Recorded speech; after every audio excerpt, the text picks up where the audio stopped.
Every day, your mind is faced with two choices: evolve or remain the same. In the silence of doubt and the noise of fear, a strong mind doesn't retreat. It rises. It doesn't beg for comfort. It hunts for growth. If you want to change your life, don't wait for the world to go easy on you.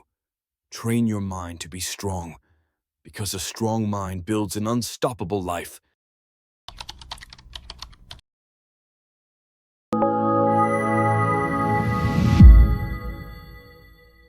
Avoidance do not leave like a storm. They leave like the wind. Soft at first, quiet, almost unnoticeable. They do not slam the door on your heart. They don't scream, cry, or create a dramatic scene. That's not their way.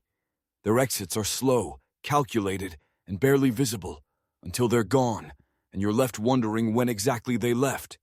Because truth is, they were leaving all along. See, avoidant individuals are wired for emotional safety, not intimacy. To them, closeness is not comfort. It's exposure, and exposure feels dangerous. Vulnerability is a battlefield they have no armor for. So when they start feeling connected, when the emotional temperature rises, their defense system doesn't scream stay. It whispers, retreat. But they don't run. No, they fade. They begin by pulling away just a little. A delayed response, a dry tone, a missed call. You think nothing of it at first. After all, we all get busy. But this isn't about schedule. This is about strategy. The avoidant is testing how far they can pull back before you notice, before you panic, before you ask questions. Then they fade a little more. They show up in body, but not in spirit. The smile is polite, but not present. The eyes no longer hold warmth, only watchfulness. They're measuring you, your reactions, your dependency. And every emotion you express is noted. Not to get closer, but to calculate how much distance they still need to feel safe. They don't want conflict. They want control. And that's the silent power of fading. It's not a break. It's not a fight. It's not a we need to talk. It's less. Less time. Less touch. Less openness. And eventually, less of them. By the time you notice, they've already emotionally left, and you're still arguing over a delayed text. Not knowing the real issue was never the message. It was their silent mission to escape. That's the avoidance gen. Bias. Their ability to fade so slowly, you don't even notice you're being abandoned. Until it's too late. But here's the truth. People who fade never intended to stay. They showed up with a timer in their mind and a backup exit plan in their heart. Not because they don't care, but because they're terrified of caring too much. So what do? They fade. So they never have to fall. Expanded Keynote 2. They trade presence for performance, showing up, but not connecting. Avoidants are excellent actors, masters of keeping the surface calm while the inside stays locked. They show up, smile, play the role, but make no mistake, they are not connected. They have learned to perform affection without feeling it, to mimic connection without surrendering to it, to say, I love you with the precision of memory, not the vulnerability of emotion. Why? Because true presence requires risk, and for avoidance, risk equals danger. Emotional presence means being seen, being known, being open, and that's their worst fear. So what do they do instead? They perform. They give you what they think is just enough to keep you calm, close, quiet. They'll take you on the date. They'll buy the gift. They'll laugh at the joke. They'll hold your hand in public. But when you look into their eyes, hoping to see warmth, you find distance. You feel it, that strange hollowness between you, like they're physically there, but emotionally miles away. This isn't your imagination. This is their coping mechanism. You see, avoidance learned early that being emotionally present gets you hurt. Maybe their caretakers were cold. Maybe they were punished for expressing feelings. Maybe love was given with conditions. Be good, be quiet, be strong. So they adapted, they disconnected. To survive, they became spectators of their own lives, watching emotions from a distance, learning how to copy behavior without truly living in it. This is why they can say all the right words while feeling absolutely nothing inside. It's not cruelty, it's self-protection. Let's get this straight from the start. Comfort is a killer. It doesn't arrive with a gun. It doesn't knock you down. It doesn't yell. No. Comfort whispers. It smiles. It hugs you and says, it's okay to stay right here. And that's the problem. You see, comfort is seductive. It offers rest, ease, and safety. But what it really gives you is stagnation. It feeds you just enough to keep you alive, but never enough to make you grow. And if you're not growing, you're dying. Now, ambition. That burning fire inside you. It can't survive in a comfort zone. Comfort is the enemy of drive, hunger, and action. It numbs the part of you that was born to rise. It makes you forget how powerful you could be if you just kept going when others quit. Think about this. When have you grown the most in life? Was it during your easiest days, or was it when you were pushed to your breaking point? Exactly. Challenge builds character. Resistance builds strength. Pain builds power. Without challenge, there is no change. Every great person you admire had to fight through something. Pain, rejection, setbacks, fear. And guess what? They didn't avoid the challenge. They walked straight into it because they understood one truth. Comfort never made a warrior. Stop waiting for life to go easy. It won't, and it shouldn't, because you don't become strong by staying soft. You become strong by stepping into the fire and refusing to melt. Comfort zones are nice places, but nothing ever grows there. Your destiny isn't waiting in the familiar. It's hiding in the unknown. Your best self is just beyond the edge of your comfort. You want to meet that version of you? Then you've got to risk. You've got to fall. You've got to get uncomfortable. Again and again. You're not afraid of failure. You're afraid of pain. But let me tell you something. Pain is temporary. Comfort, that can last a lifetime. And ruin one too. So when life gives you a choice, stay safe or grow strong, choose the fire. Choose the work. Choose the grind. Because challenge doesn't destroy you. It reveals who you really are. Comfort kills ambition. But challenge creates legends. Let's go deeper. Your mind is a garden. Every day you're planting seeds. Some of those seeds are thoughts of fear, doubt, regret, weakness. Others are thoughts of strength, belief, confidence, vision. And here's the truth most people ignore. Whatever you plant, you will harvest. You don't get to think weak and expect strong results. You don't get to plant excuses and expect excellence. You don't get to water negativity and hope for greatness. Life doesn't work like that. The harvest reflects the seed. Resilience isn't something you wake up with. It's something you grow. And it grows thought by thought, decision by decision, day by day. Resilient people don't have easier lives. They have stronger roots, because every time life knocked them down, they planted something better in its place. Every heartbreak, they planted focus. Every failure, they planted discipline. Every rejection, they planted more hunger. They didn't let storms bury them. They let storms grow them. Let me ask you, what kind of mental seeds are you planting right now? Are you feeding your mind stories of lack, of weakness, of limitation? Or are you feeding it beliefs that elevate your future?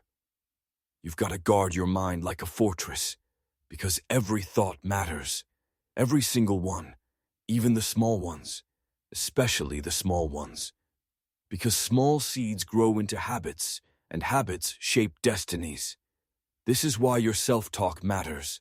You can't talk like a victim and live like a victor. You can't say, "I can't," all day and expect your life to scream, "I did." You can't let fear take root and then act surprised when your life doesn't bloom. Let's get honest. Everybody wants motivation. Everyone's waiting for that perfect moment, that right energy, that video, quote, or song that'll finally light a fire under them. But here's the cold truth. Motivation is temporary. Consistency is transformational. Motivation is a spark. It burns bright, but it fades fast. One bad night, one failure, one harsh comment, and that fire's gone. But consistency, that's the engine. That's the unshakable force that doesn't care how you feel, what's happening around you, or what mood you're in. It just shows up. You don't get strong by doing one workout. You don't build a business by one great idea. You don't become legendary by one lucky break. You win. You dominate by showing up every single day, whether you're fired up or flat broke, hyped up or beat down. Let me tell you, the greatest have mastered the boring. They don't rely on feeling, they rely on systems. They don't chase hype, they chase habits. Consistency is doing what needs to be done long after the mood has left you. It's waking up and grinding even when you're tired. It's pushing through the noise, the doubt, and the pain because you've trained your mind to honor your goals more than your emotions. You want to change your body? Show up. You want to grow a business? Show up. You want to heal, rise, evolve, become something greater? Show up. One step, repeated 1,000 times, will take you farther than 100 random jumps. Consistency is hard. That's why it works. Because when you're consistent, when you've wired your mind to show up no matter what, you become dangerous. You separate from the pack. You rise while others wait. You move while others scroll. You become the storm. So stop chasing motivation. Start building consistency.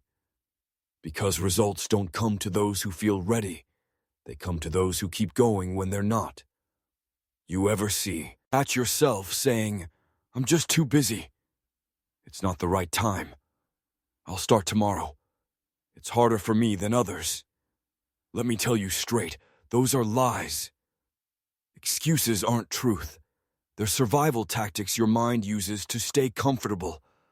Your brain is hardwired to avoid pain, to dodge risk, to stay in the known.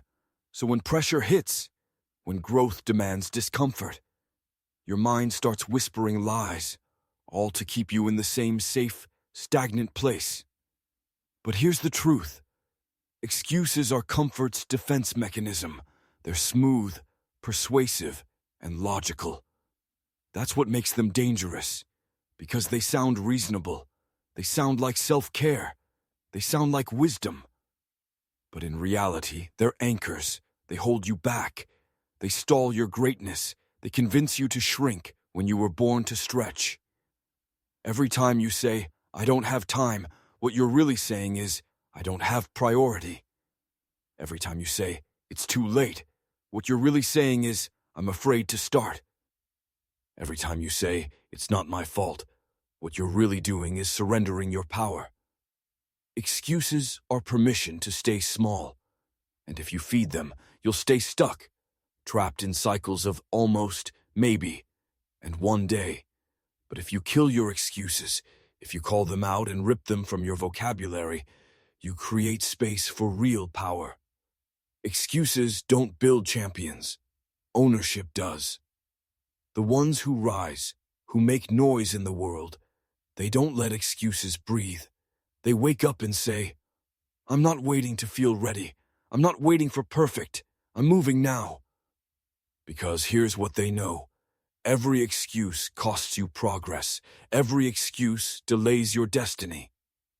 So how do you kill excuses? You replace them with execution. Tired? Show up tired. Scared? Show up scared. Uncertain? Show up and figure it out on the way. Messy? Show up messy, but show up. Let's cut through the noise. The world doesn't lack talent. It doesn't lack ideas. It doesn't even lack opportunity. What it lacks is focus. Everyone is chasing too many things. Too many tabs open. Too many voices. Too many next big things. And what happens? You burn energy, but make no real progress. Because success isn't about doing more. It's about doing less, but with obsession. You don't need to master everything. You need to master your focus, because what you focus on expands, and what you ignore withers. If you keep feeding distractions, your phone, toxic people, endless scrolling, self-doubt, they will grow stronger. And soon, your goals, your vision, your identity, they'll disappear under the weight of noise. Let me make this plain. Distractions are thieves.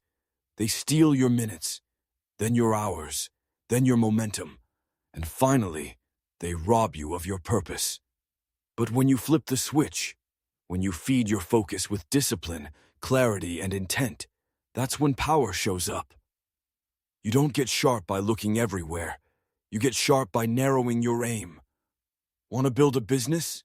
Focus. Want to master a skill? Focus. Want to rebuild your mind? Focus. Laser focus is rare. That's why it's lethal. Your phone will always be there. That show can wait. That trend is a trap. But your dream, that has a deadline. Starve distractions like your life depends on it, because it does. And feed your focus like a warrior sharpening his blade. Because the one who can eliminate noise and zero in on what matters becomes unbeatable. Emotions are real, they're powerful, they're human. But listen to me carefully. Your emotions are passengers. They can ride, but they can't drive. Because if you let your emotions take the wheel, you'll crash every time. One bad day, you'll quit. One criticism, you'll fold. One delay, you'll say, maybe this isn't meant for me. That's emotional driving, and it leads to wrecks, always. You see, emotions are reactive. They're temporary. They're loud. But logic? Logic is clear. Logic is calm. Logic is long-term.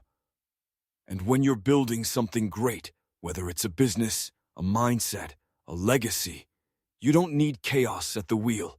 You need clarity. Now don't get me wrong. Emotions have value. They can alert you, inspire you, warn you. But you don't make decisions based on emotions. You make decisions based on vision, on principle, on mission. If you only move when you're happy, you'll never finish anything. If you only push when it feels good, you'll never rise. If you react to everything emotionally, you'll waste your energy, your peace, and your progress. So here's the mindset shift. A strong mind doesn't ignore emotions. It overrules them when needed.